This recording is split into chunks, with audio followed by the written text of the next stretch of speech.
At sunrise, Clearwater Harbor looked peaceful, fishing boats rocking gently, gulls circling overhead, and the scent of salt drifting across the docks. But on this particular morning, a quiet tension hung in the air.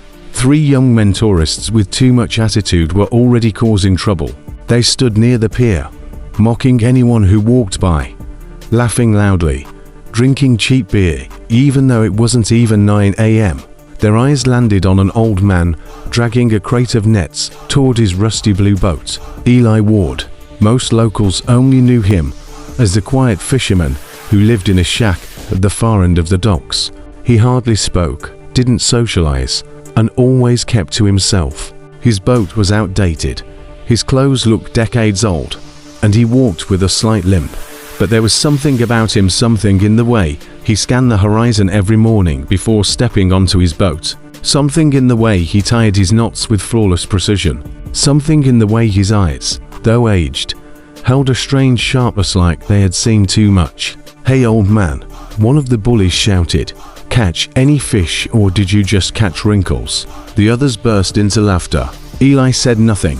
He simply lifted the crate, set it into the boat, and began coiling his ropes. His movements were calm, efficient. Not a glance toward the boys. "Yo, Grandpa," another taunted. "You deaf or just stupid?" But what happened next startled even nearby fishermen. Eli paused, slowly turned, and for a split second, just a heartbeat, his eyes carried something cold, something razor sharp, something that didn't belong in an old fisherman.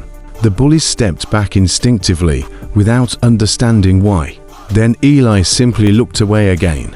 The fishermen nearby whispered, giving each other knowing glances, because they knew something the tourists didn't. Years ago, newspapers had reported a strange story: an elite Navy SEAL operator missing in action on a classified mission overseas. No body was recovered. No explanation was given. The Navy held a quiet memorial, and his name was etched into a plaque of fallen heroes. Elias J. Ward, a man who, by all official accounts, was dead. But rumor in Clearwater said otherwise. Rumor said he came back, silently, broken, changed. Rumor said he didn't want to be found ever again. The bullies, unaware of the history they were mocking, kept laughing. And for the first time in years, Eli Ward felt something burn in his chest, not anger, but a long-suppressed instinct. Something he had buried deep. Something dangerous. The peace he'd lived in was about to crack, because some ghosts don't stay hidden when pushed. That night, Eli Ward sat outside his shack, the dim harbor lights reflecting on the water. He sipped cold coffee and listened to the soft creak of boats drifting against their ropes. For most men, this was peace. For Eli, it was a reminder silence always came before the memories. And tonight, the memories refused to stay buried. Afghanistan, 2011. Back then, Eli wasn't an old fisherman. He was Chief Petty Officer Elias Ward, the point man and sniper for SEAL Team Echo, one of the most elite covert units in the United States military. Their missions didn't appear in newspapers. Their operations didn't go into the history books. They existed in the shadows, carrying out tasks that protected millions but could never be publicly acknowledged. Their final mission had been the most dangerous. Intel suggested a high-value insurgent commander was preparing to sell stolen U.S. encryption hardware to foreign mercenaries, technology that could compromise American troops worldwide. Echo Team was deployed to intercept, capture, and extract. It was supposed to be quick and silent,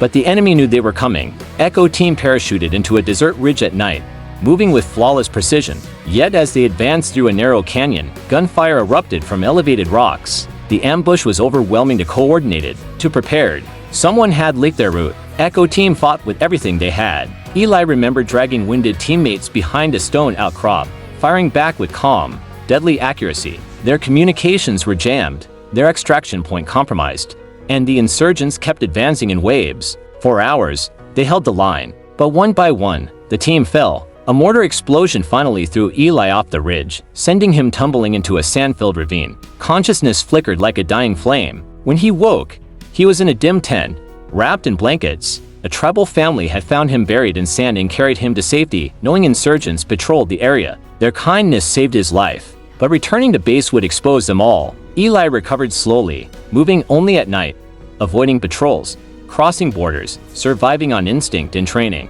The mission's failure weighed on him not only because his brothers had fallen, but because he knew the stolen tech had disappeared into hostile hands. 2 years passed before he managed to send one coded message back to the US. But he was too late. The Navy had already held a quiet memorial. His name was already engraved among the fallen. To the world, Eli Ward was dead, and he let it stay that way. He built a quiet life in Clearwater Harbor, hoping his ghost would never find him. But the bullies on the pier had cracked open that silence, and Eli knew with a soldier's instinct that danger never returns alone. Clearwater Harbor woke to a crisp morning breeze and the distant clatter of boats preparing for the day. Most fishermen were already at work hauling nets, checking engines, sharpening hooks. But today, there was a strange energy in the air. People spoke in hushed tones, glancing occasionally toward the old shack at the end of the pier. Word had already spread. The tourists had messed with Eli Ward. Most shrugged off troublemakers, but older locals, especially the veterans, had felt something chilling yesterday. When Eli turned his eyes on the bullies, it wasn't anger, it was calculation. The look of a man who had survived situations far deadlier than a few loud punks. And that look never came from ordinary fishermen. And fortunately, the bullies didn't learn their lesson. They returned the next morning, louder and cockier despite their hangovers. They strutted down the pier acting like the harbor was their playground, knocking into crates and laughing at workers who glared at them. "Where's Grandpa Fisherman?" One sneered. "Probably broke a hip." His friends burst into laughter. Eli heard them from his boat, where he was quietly repairing a torn net. His movements were slow and steady, but inside, tension coiled like a tightening wire. He didn't want trouble. He didn't want old instincts waking up.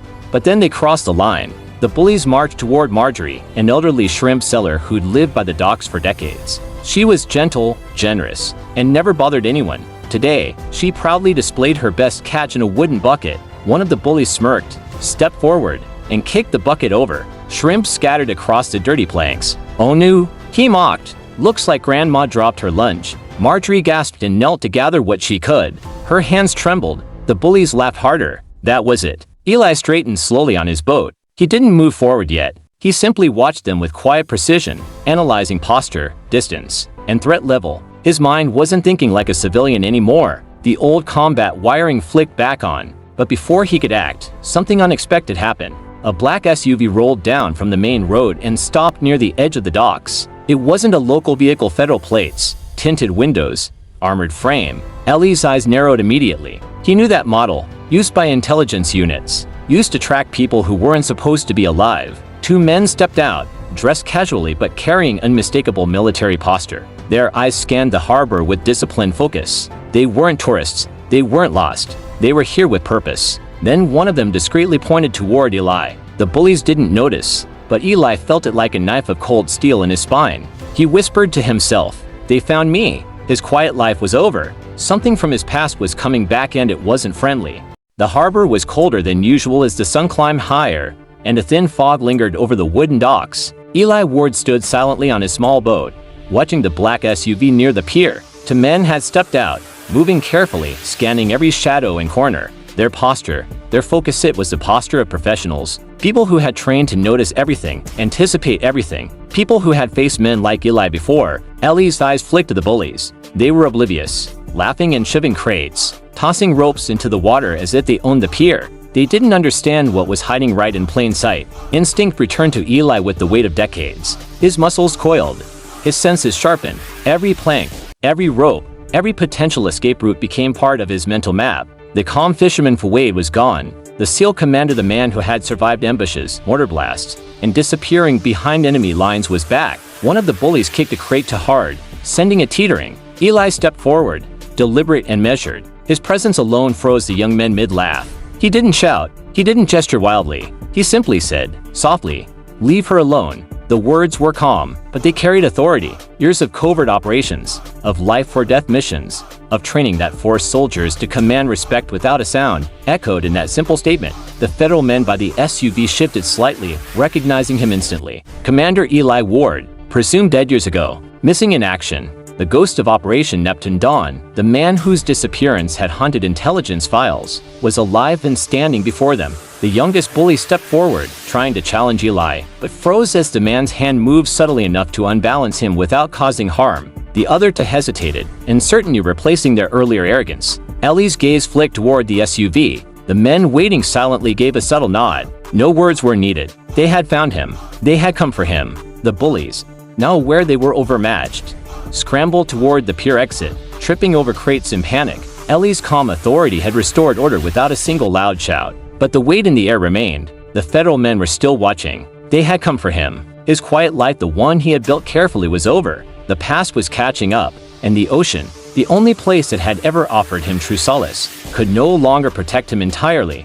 The fog hung low over Clearwater Harbor as Eli Ward stepped off his boat. The black SUV waited silently, two federal agents standing nearby, their expressions unreadable. Behind him, the bullies had vanished, humiliated and frightened, their laughter replaced by the nervous whispers of bystanders. The harbor was quiet now to quiet. Every step Eli took echoed against the wooden planks, a rhythm that reminded him of marches long ago, operations carried out under moonless skies, with the weight of life and death on his shoulders. He faced the agents, nodding slightly. One of them spoke first, low and deliberate. "Commander Ward, we've located you. The Operation Neptune Dawn, it was compromised. You're the only one left. We need your expertise again." Eli's eyes scanned the pier. The old men, veterans, and fishermen watched silently. They saw an ordinary man, but Eli knew that appearances were deceiving. He had lived through firestorms,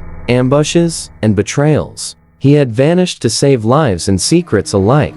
He had become a ghost to the world. He shook his head slowly. "I'm done," he said softly. "I'm not returning to that life. I've paid my dues." The agents exchanged a glance. "Sir, you don't understand. This is bigger than you, bigger than all of us. We need your skills to prevent another disaster. Someone like you can stop it." Eli took a deep breath, the salty air filling his lungs. He looked at the ocean, the same one that had shielded him for years, and then at the pier where ordinary life went on around him.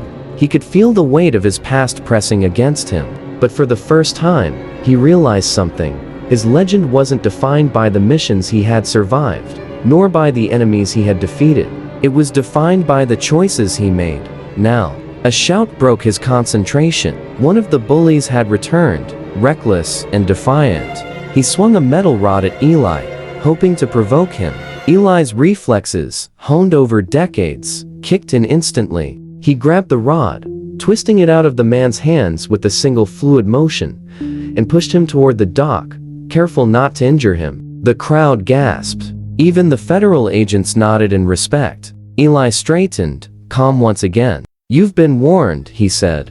The bully stumbled back, ashamed, and fled without another word. Eli turned to the agents. "I will help," he said quietly, "but only if it protects those who cannot protect themselves. That is all I will do." The sun broke through the fog, casting golden light across the harbor. Eli Ward, the fisherman, the ghost, the seal who had vanished years ago, walked toward the SUV. Behind him, Clearwater Harbor returned to its normal rhythm, unaware of the legend that had quietly saved it from chaos. He had returned not as a hero seeking recognition, but as a guardian whose past would always be a part of him, whose presence ensured that some legends never truly die.